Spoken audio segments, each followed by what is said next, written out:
일단 행복한 부부와 이혼한 부부들의 차이점을 한번 살펴본 그 연구 결과가 있는데요. 두 부부의 차이점이 뭐냐면 딱 한 가지밖에 없더라는 거예요.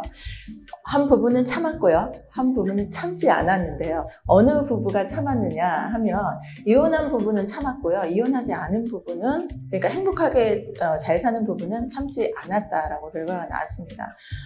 보통의 부부들은 내가 참으면 된다라고 생각해서 지금 좀 참으면 되지라는 그런 생각을 하시거든요. 그러면서 어떤 생각까지 하시냐면 우리 아이들 그 결혼식장에 손 잡고 들어갈 때까지만 내가 참으면 된다라고 생각을 하세요.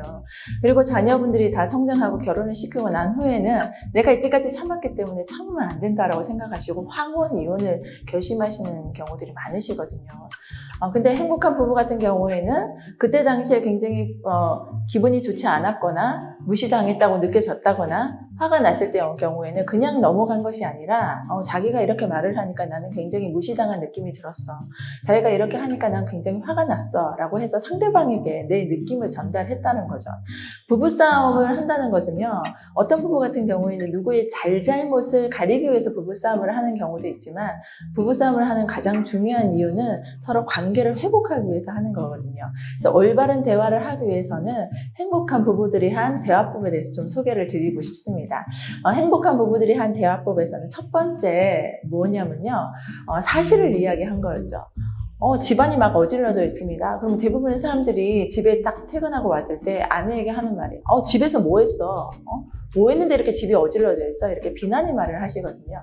그게 아니라 당신 보니까 청소도 안 되어 있고 나한테 밥 안 차려준 적도 있잖아 라고 사실을 이야기하는 거죠.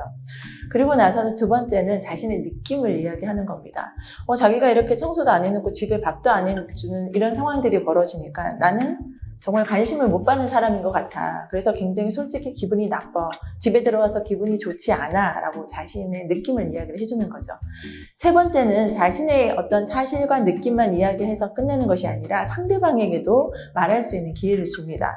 자기 밖에서 무슨 일이 있어? 내가 알지 못하는 일이 집에 있는 거야? 왜 요즘 이렇게 밖에 나가는 일이 많아? 라고 물어보게 되죠. 그러면 상대방이 이러이러한 사정으로 인해서 내가 오늘 청소를 못했고 밥을 못했다 라고 이야기를 할 겁니다. 그럼 서로 부부 간의 어떤 오해나 이런 부분들이 다 해소가 되겠죠. 근데 여기서 멈춘 게 아니고요. 행복한 부부들은 요청 사항에 대해서 굉장히 구체적이면서도 부드럽게 요청을 했습니다. 자기야, 나는 이제부터 내가 퇴근하는 시간엔 자기가 집에서 나를 막 반겨줬으면 좋겠어. 그리고 우리는 일주일에 한 번은 꼭 대화하는 시간을 30분 정도 가졌으면 좋겠어 라고 굉장히 부드러우면서도 구체적으로 원하는 바를 이야기를 했습니다. 그리고 그 원하는 바가 100% 마음에 들지 않더라도 상대방이 배우자가 노력하는 모습이 보이며 그 부분에 대해서 고맙다라고 이제 고마움을 표시했다는 거죠.